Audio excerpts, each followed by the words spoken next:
Hi friends, welcome back to our YouTube channel. Friends, ಇದು ಬುಧವಾರದ vlog ಆಗಿರುತ್ತೆ. ಆ ಬುಧವಾರ ಮಧ್ಯಾಹ್ನ 12:30ಯಿಂದ ನಾನು ವ್ಲಾಗ್ನ ಸ್ಟಾರ್ಟ್ ಮಾಡಿದೆ. ಇನ್ನೇನು 12:30 ಆಯಿತು. ನನ್ನ ಮಗಳನ್ನ ಕರ್ಕೊಬರೋಕ್ಕೆ ಟೈಮ್ ಆಯಿತು ಅಂತ ಹೊರಟೆ. ಹಾಗೆ ಸ್ವಲ್ಪ ಮುಂಚೆನೇ ಹೋಗಿಬಿಡೋಣ ಇವತ್ತು. ಅವಳು ಬಿಡೋದು 12:45ಕ್ಕೆ ಬಿಡ್ತಾರೆ. ಬಟ್ ನಾವು 12:40ಕ್ಕೆ ಆಲ್ರೆಡಿ ಅಲ್ಲಿ ಹೋಗಿರಬೇಕು. ಸ್ವಲ್ಪ ಮುಂಚೆನೇ ಬರ್ತಾ ಇರ್ತಾರೆ.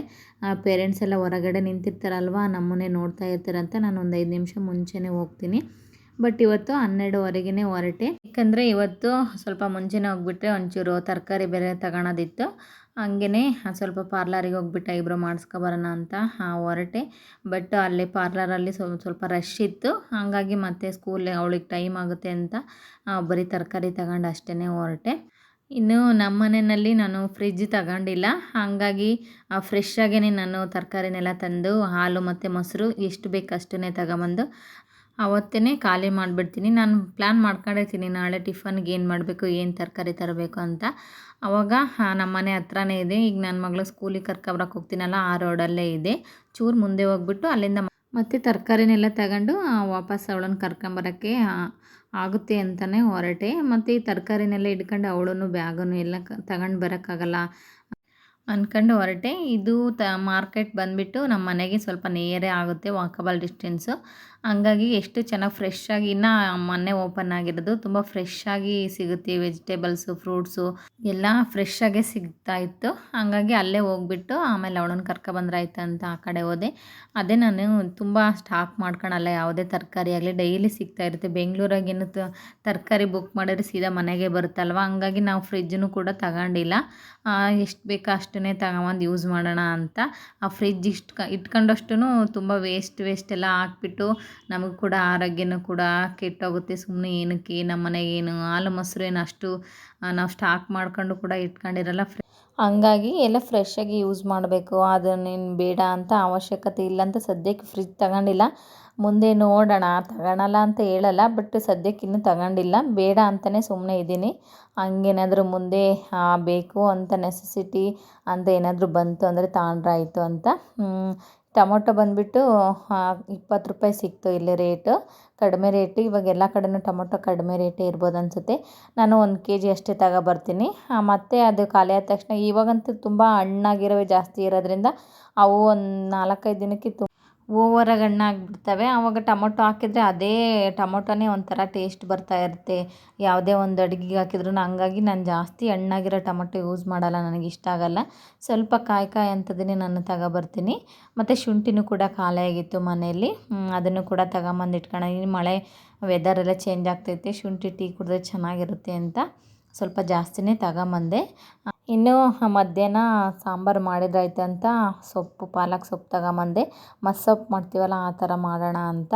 ನನ್ನ ಮಗಳಿಗಂತೂ ತುಂಬಾ ಇಷ್ಟ ಈ ಸಾಂಬಾರು. ಇದು ನಮಗೂ ಕೂಡ ಇಷ್ಟ. ಇದು ಮಾಡಿಬಿಟ್ರೆ ಮತ್ತು ಸಂಜೆಗೂ ಕೂಡ ಆಗುತ್ತೆ ಇದೆ ಸಾಂಬಾರು ಅಂತ ಸೊಪ್ಪು ತಗೊಬಂದೆ. ಹಾಗೆ ಸ್ಕೂಲಿಂದ ಬಂದ ತಕ್ಷಣ ಅವಳಿಗೂ ಕೂಡ ಊಟ ಮಾಡಿಸ್ಬಿಟ್ಟು, ಅವಳು ಯಾಕೋ ಇವತ್ತು ಬೇಗನೆ ಹೋಮ್ವರ್ಕ್ ಮಾಡ್ತೀನಿ ಅಂತ ಇದ್ಲು. ನಮ್ಮನೆ ಅಕ್ಕಪಕ್ಕ ಸ್ವಲ್ಪ ಕೆಲಸಗಳು ವರ್ಕ್ ನಡೀತಾ ಇದ್ವು, ಹಂಗಾಗಿ ಸ್ವಲ್ಪ ಸೌಂಡು ಕೂಡ ಬರ್ತಾಯಿತ್ತು. ಇರಲಿ ಬಿಡಿ, ಇವತ್ತೇನು ಮಲಗ್ಸೋದು ಬೇಡ ಅಂತ ನಾನು, ಅವಳು ಬೇರೆ ಹೋಮ್ವರ್ಕ್ ಮಾಡ್ತೀನಿ ಅಂತ ಇದ್ಲಲ್ವ, ಹಂಗಾಗಿ ಇವತ್ತು ಸಂಜೆ ಬೇಗ ಮಲಗಿಸಿದ್ರಾಯ್ತು ಅಂತ ಅವಳಿಗೆಲ್ಲ ಹೋಮ್ವರ್ಕ್ ಮಾಡೋಕ್ಕೆ ಕೊಟ್ಬಿಟ್ಟು, ಇವಾಗ ಏನಿಲ್ಲ, ಅವಳೇ ಎಲ್ಲ ಹೋಮ್ವರ್ಕ್ ಎಲ್ಲ ನೋಡ್ಕೊಂಡು ಇದನ್ನೇ ಕೊಟ್ಟಿದ್ದಾರೆ ಅಂತ ಎಲ್ಲ ಅವಳೇ ಮಾಡ್ಕೊತಾಳೆ.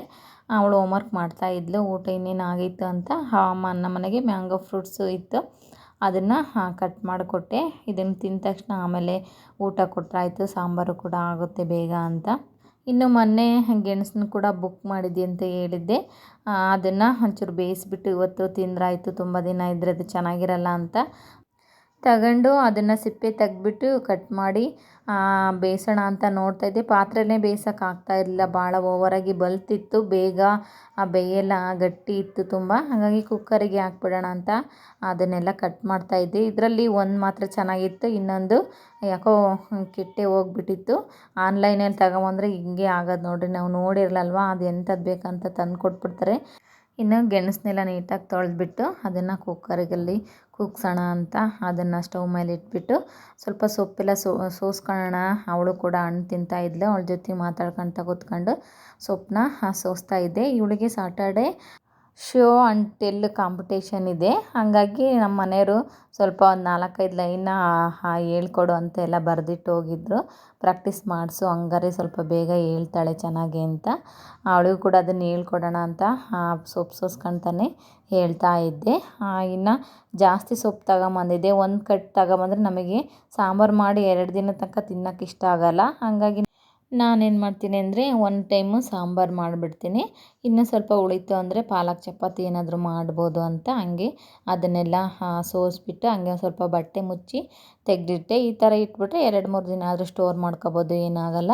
ಆಮೇಲೆ ನಾನು ಮೊನ್ನೆ ಹುರುಳಿಕಾಳನ್ನ ಮೊಳಕೆ ಕಟ್ಟಿದ್ದೆ, ಅವನ್ನ ಸ್ವಲ್ಪ ಉಳಿಸಿದ್ದೆ ಮತ್ತು ಸೊಪ್ಪಿಗೆ ಹಾಕಿರೋ ಟೇಸ್ಟ್ ಚೆನ್ನಾಗಿರುತ್ತೆ ಅಂತ. ಅದನ್ನು ಕೂಡ ಹಾಕ್ಬಿಟ್ಟು ಜೊತೆಗೆ ನಾನು 4-5 ಥರದ ಬೇಳೆನ ಹಾಕ್ಬಿಡ್ತೀನಿ, ಸಾಂಬಾರು ಟೇಸ್ಟಿಯಾಗಿರುತ್ತೆ ಅಂತ. ಹಾಗೆ ಇದಕ್ಕೆ ತೊಗರಿಬೇಳೆ, ಹೆಸರುಬೇಳೆ ಮತ್ತು ಸ್ವಲ್ಪ ಕಡಲೆಬೇಳೆ ಹಾಗೆ ಹುರುಳಿಕಾಳನ್ನು ಇವನ್ನು ಕೂಡ ಫಸ್ಟು ನೀಟಾಗೆಲ್ಲ ಬೇಯಿಸ್ಕೋಬೇಕು.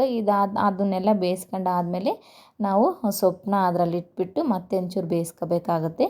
ಇದಕ್ಕೆ ಫಸ್ಟು ನಾನು ಇದನ್ನು ಕೂಡ ಒಂದು ಸ್ವಲ್ಪ ಕುಕ್ಕರಿಗೆ ಬೇಯಿಸಿದ್ರೆ ಬೇಗ ಬೇಯುತ್ತೆ ಅಂತ ಕುಕ್ಕರಲ್ಲೇ ಹಾಕ್ಬಿಟ್ಟೆ.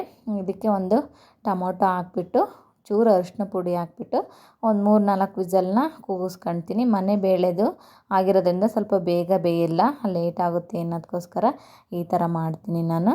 ಇನ್ನು ಅಂಗಡಿಯಲ್ಲೇ ತಂದಿರೋ ಬೇಳೆ ಆದರೆ ಒಂದೇ ಕೂಗಿಗೆ ಬೆಂದುಬಿಡುತ್ತೆ. ಅದನ್ನೇನು ಕುಕ್ಕರಿಗೆ ಇಡೋ ಅವಶ್ಯಕತೆ ಏನಿರಲ್ಲ, ಹಂಗೆ ಪಾತ್ರೆಯಲ್ಲೇ ಓಪನಲ್ಲೇ ಬೇಯಿಸ್ಕೊಬೋದು, ಚೆನ್ನಾಗೂ ಕೂಡ ಬೇಯುತ್ತೆ. ಇನ್ನು ನಾನು ಗೆಣಸು ಬೇಯಿಸೋಕೆ ಇಟ್ಟಿದ್ನಲ್ವ, ಅದು ಕೂಡ ಬೆಂದಾಗಿತ್ತು. ಅದನ್ನೆಲ್ಲ ನೀಟಾಗಿ ಸಿಪ್ಪೆ ಎಲ್ಲ ತೆಗೆದ್ಬಿಟ್ಟು ಇದಕ್ಕೊಂಚೂರು ಬೆಲ್ಲ, ಒಂಚೂರು ಏಲಕ್ಕಿ ಪುಡಿನ ಮಿಕ್ಸ್ ಮಾಡಿ, ಬೇಕಂದರೆ ನಾವು ಹಸಿ ತೆಂಗಿನಕಾಯಿ ತುರಿನೂ ಕೂಡ ಹಾಕ್ಬೋದು, ತುಂಬ ಚೆನ್ನಾಗಿ ಟೇಸ್ಟಿಯಾಗಿರುತ್ತೆ. ಆಮೇಲೆ ಒಂಚೂರು ಏಲಕ್ಕಿ ಫ್ಲೇವರ್ಗೋಸ್ಕರ ಒಂಚೂರು ಏಲಕ್ಕಿ ಪುಡಿನ ಹಾಕೊಂಡ್ರೆ ತುಂಬ ಟೇಸ್ಟಿಯಾಗಿರುತ್ತೆ. ನನಗಂತೂ ತುಂಬಾ ಇಷ್ಟ. ಆಲ್ಮೋಸ್ಟ್ ನಮ್ಮ ಮನೆಗೆ ಎಲ್ಲರೂ ಕೂಡ ಇಷ್ಟಪಡ್ತಾರೆ ಇದನ್ನು. ಹಾಗೆ ಇದು ಚಪಾತಿಗೂ ಕೂಡ ನಾವು ತಿನ್ಬೋದು, ತುಂಬ ಚೆನ್ನಾಗಿರುತ್ತೆ. ನಾನು ಹಾಗೇ ಇವತ್ತು ತಿಂದ್ರಾಯ್ತು ಸ್ವಲ್ಪ ಬೆಲ್ಲ ಹಾಕ್ಬಿಟ್ಟು ಅಂದ್ಕೊಂಡು ಬೆಲ್ಲನೆಲ್ಲ ರೆಡಿ ಮಾಡ್ಕೊಳ್ತಾ ಇದ್ದೆ. ಇನ್ನು ನನ್ನ ಮಗಳು ಬಂದುಬಿಟ್ಟು ಅದೇನು ತೋರ್ಸಮ್ಮ ಅಂತ ಕೇಳ್ತಾ ಇದ್ಲು. ಅವಳು ಕೂಡ ತುಂಬ ಇಷ್ಟಪಟ್ಟು ತಿಂತಾಳೆ. ಈ ಥರ ಮಕ್ಕಳಿಗೆ ಏನಾದರೂ ಡಿಫ್ರೆಂಟಾಗಿ ಮನೆಯಲ್ಲೇ ವೆರೈಟಿಯಾಗಿ ಏನಾದರೂ ಕೊಡ್ತಾ ಇದ್ದರೆ ಅವ್ರಿಗೂ ಕೂಡ ಊಟದ ಮೇಲೆ ಇಂಟ್ರೆಸ್ಟ್ ಬರುತ್ತೆ ಅನ್ನೋದಕ್ಕೋಸ್ಕರ ನಾನು ಈ ಥರ ಮಾಡ್ತೀನಿ. ಹಾಗೆ ಎಲ್ಲ ಥರದ್ದು ತಿನ್ನೋದು ಕಲಿಸ್ಬೇಕು ಮಕ್ಕಳಿಗೆ ಇವಾಗಿಂದನೇ. ಹಂಗಾದ್ರೆ ಇಲ್ಲ ಅಂದರೆ ಮುಂದೆ ನನಗೆ ಅದು ಬೇಡ ಇದು ಬೇಡ ಅಂತ ಇಷ್ಟನೇ ಪಡಲ್ಲ. ಇವಾಗಿಂದನೇ ಸ್ವಲ್ಪನೇ ನಾವು ತಿನ್ನೋದನ್ನು ಅಭ್ಯಾಸ ಮಾಡಿಸ್ಬೇಕು. ಇನ್ನು ಈ ಸ್ವೀಟ್ ಗೆಣಸು ಇದೆಯಲ್ವಾ, ಇದಕ್ಕೆ ನಾವು ಬೆಲ್ಲ ಹಾಕ್ತಾನೂ ಕೂಡ ತಿನ್ಬೋದು. ಈ ಒಂದು ಗೆಣಸಿನ ನಾವು ಯೂಸಸ್ ಕೇಳಿಬಿಟ್ರೆ ಡೈಲಿ ಇದನ್ನೇ ತಿನ್ಬೇಕು ಅನಿಸುತ್ತೆ. ಇದರಿಂದ ತುಂಬ ನಮಗೆ ಹೆಲ್ತ್ ಬೆನಿಫಿಟ್ಸ್ ಇದೆ ಗೊತ್ತಾ. ಇದರಲ್ಲಿ ಕಾರ್ಬೋಹೈಡ್ರೇಟ್ ಹೆಚ್ಚಾಗಿರೋದ್ರಿಂದ ದೇಹಕ್ಕೆ ನಮಗೆ ಶಕ್ತಿ ಕೊಡುತ್ತೆ. ಹಾಗೆ ಇದರಲ್ಲಿ ಫೈಬರ್ ಅಂಶನೂ ಜಾಸ್ತಿ ಇರೋದ್ರಿಂದ ನಮಗೆ ಜೀರ್ಣಕ್ರಿಯೆ ತುಂಬ ಚೆನ್ನಾಗಾಗುತ್ತೆ. ಹಾಗೆ ಕಾನ್ಸ್ಟಿಪೇಷನ್ ಕೂಡ ಕಡಿಮೆ ಮಾಡುತ್ತೆ. ಹಾಗೆ ಇದರಲ್ಲಿ ವಿಟಮಿನ್ ಎ ಸಮೃದ್ಧವಾಗಿರೋದ್ರಿಂದ ಕಣ್ಣುಗಳ ಆರೋಗ್ಯ ಕೂಡ ತುಂಬ ಒಳ್ಳೆಯದು. ಹಾಗೆ ಇದರಿಂದ ರೋಗ ನಿರೋಧಕ ಶಕ್ತಿನೂ ಕೂಡ ಹೆಚ್ಚಾಗುತ್ತೆ. ಇನ್ನು ಹಾರ್ಟಿಗೂ ಕೂಡ ತುಂಬ ಒಳ್ಳೆಯದು ಇದು.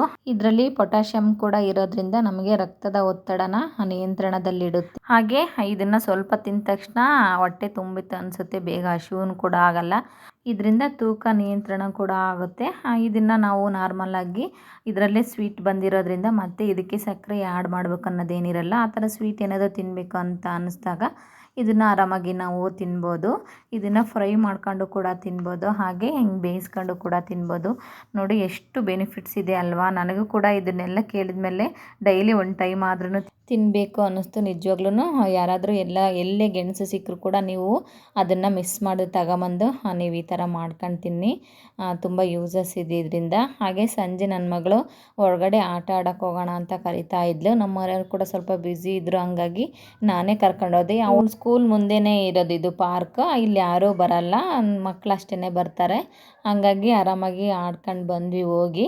ಡೈಲಿ ನಾನು ಕರ್ಕೊಂಡು ಹೋಗ್ತಾ ಇರಲಿಲ್ಲ, ನಮ್ಮ ಮನೆಯವರೇ ಕರ್ಕೊಂಡು ಹೋಗ್ತಾ ಇದ್ರು. ಬಟ್ ಇವತ್ತು ನಾನೇ ಹೋದೆ. ಇವಳಿಗೆಲ್ಲ ಇಲ್ಲಿ ಆಟದ ಸಾಮಾನುಗಳಿದಾವಲ್ವ, ಇವೆಲ್ಲವೂ ಕೂಡ ಯಾವ ಥರ ಆಟ ಆಡೋದಂತ ಅವಳಿಗೆ ಗೊತ್ತಾಗಿದೆ. ನನಗೆ ಅಷ್ಟು ಗೊತ್ತಿರಲಿಲ್ಲ.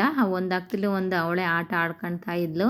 ಇತ್ತೀಚೆಗಂತೂ ಇವಳು ಮೊದಲು ನಾನು ಎಷ್ಟು ಈ ಥರ ಯಾವಾಗ ಆಡ್ತಾಳಪ್ಪ ಫ್ರೀಯಾಗಿ ನನ್ನನ್ನು ಬಿಟ್ಬಿಟ್ಟು ಅಂತ ಅನ್ಕೋತಾ ಇದ್ದೆ.